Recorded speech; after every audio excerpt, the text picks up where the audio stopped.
40 degrees overnight, and then I put it in the refrigerator, and then I'll hold the bottle up and speed up that precipitation process and check for sediment, because it's just, to me, it's an eyesore. It's not necessary. So I started using bentonite, and I did a bunch of trials on different fining agents, and bentonite I thought actually cleaned the mead up pretty nice. And then I segued into sparkaloid, hot sparkaloid. You actually have to boil it. And the meads look good now. The sparkaloid seems to work pretty good too.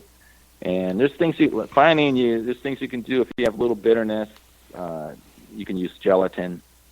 It'll take some bitterness out, the phenolics. So that's a process too. We do fining trials sometimes if we have an issue. Have you tried putting the bentonite in before fermentation? Yes, and it works fine. I've done it with Riesling. Okay. Actually, the first time I've seen it done was I had a winemaker that did Riesling, and he put the bentonite in the front end, and the fermentation process with the gases, it carries the bentonite around, picks up the protein. So it is pretty cool, and it does work.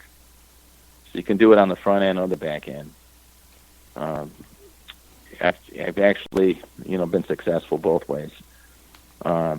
Then we do the pre-cleaning with a coarse filtration, and usually we're using the plate and frame and cleaning it up some, and the varying degrees before we went to crossflow. And something else, I brought in lenticular filtration, which is it's kind of like these big modules. They're a little pricey, $300 or $400 each, and they come in different diameters. And it's pretty cool technology. You can back flush them easily. You can get the modules at Scott Labs, and I can pre-clean a mead if I want to kind of speed up the process and get it through to finish. I'll send it through the lenticular, and the benefit is you don't have oxygen contact and you don't have losses, because with plate and frame you can pick up a little oxygen, and you can, if you're not careful, you'll have a lot drip out. So the lenticular has that advantage, and right while you're filtering, you can set it up so you can shut off both ends. You can blow out you can put gas on the top and blow it clean, and then you can actually hook a hose up and back flush it, and then go right back to filtering without taking any hoses off. If you put a T in the front end and on the back, inbound and outbound. There's some cool things you can do with lenticular. So, and part of that is, once you get somebody that's done plate and frame, they're a little reluctant. Sometimes people do not want to try new things. So I've been encouraging. I've got 2 apprentices in a wine program through Washington State under our winemaker, and they're taking we set up for the first program in Michigan, where we're doing a winemaking apprenticeship, and we're getting some support from the state to train people for this industry. Cool. So it's working out really good. They're a year and a half into the program, and there's a bunch of courses to take. It could take 2 or 3 years through Vesta. Vesta is the name of the program, with a professional staff teaching it online. So you can be anywhere in the world essentially, and take a winemaking course and get accreditation. Well, that's neat. That's really cool. So we brought in. Let's see, we got all the bells and whistles. We got the ozone. I mentioned that, which is really cool for cleaning. We brought in a really nice bottling line for our stills. I picked up an 18-head unit out of Ohio and rebuilt it so we can do a high production bottling. Not that we do it that often, but when we do use it, it's awesome. But you can do a whole lot just with like a 4 or 6 head filler. I mean, you can bottle so much mead. So I would, if it was me and I was allocating my dollars to set up a meadery, I would put my money into glycol tanks and a plate and frame, and a lot of this other stuff you can go low tech, fill by hand, get a single head corker, and really you can do a lot. So our next adventure in craft brewing is beer. I've got a system all set up. I got a 3-barrel nano brew system. It's all electric kettles.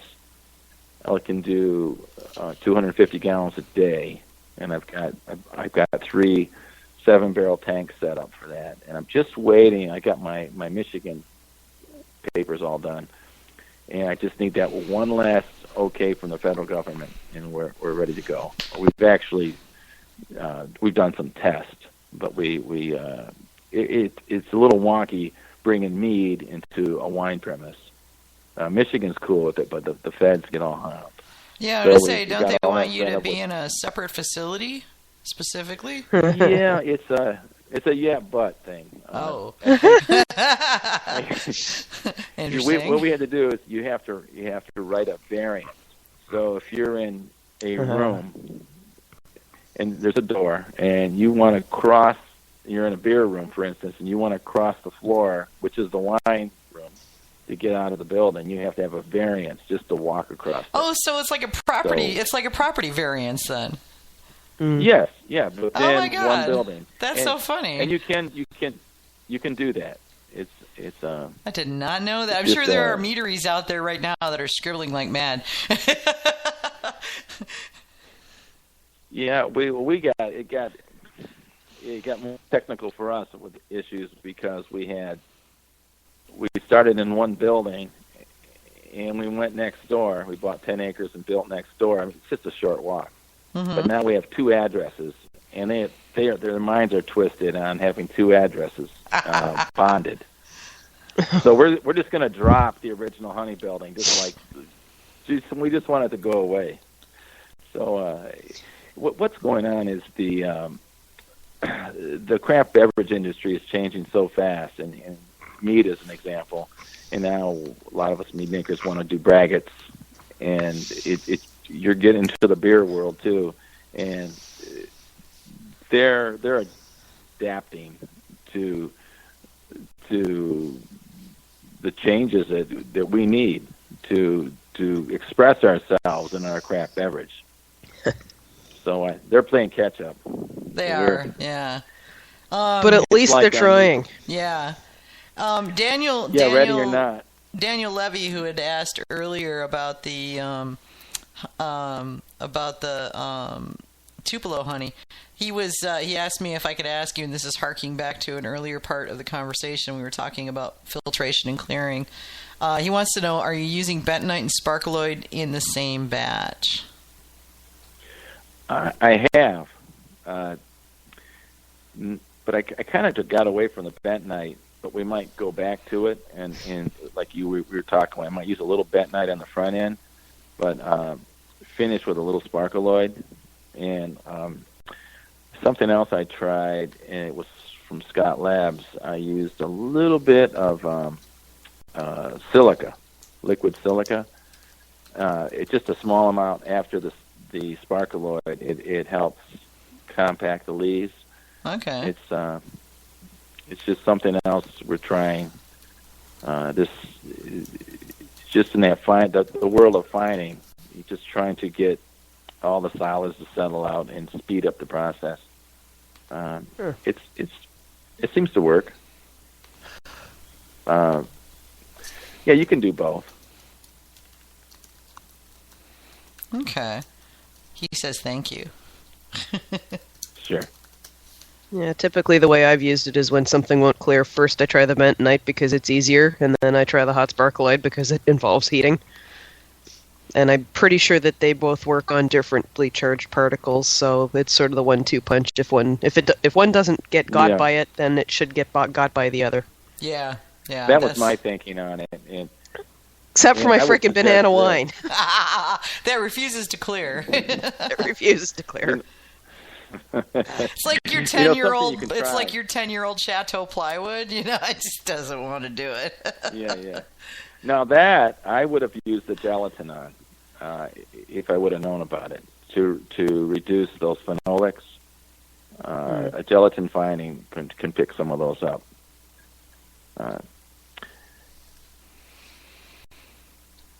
It's funny how we learn these things later, you know, and you go, "Wow, if I'd known that then, would I know now?"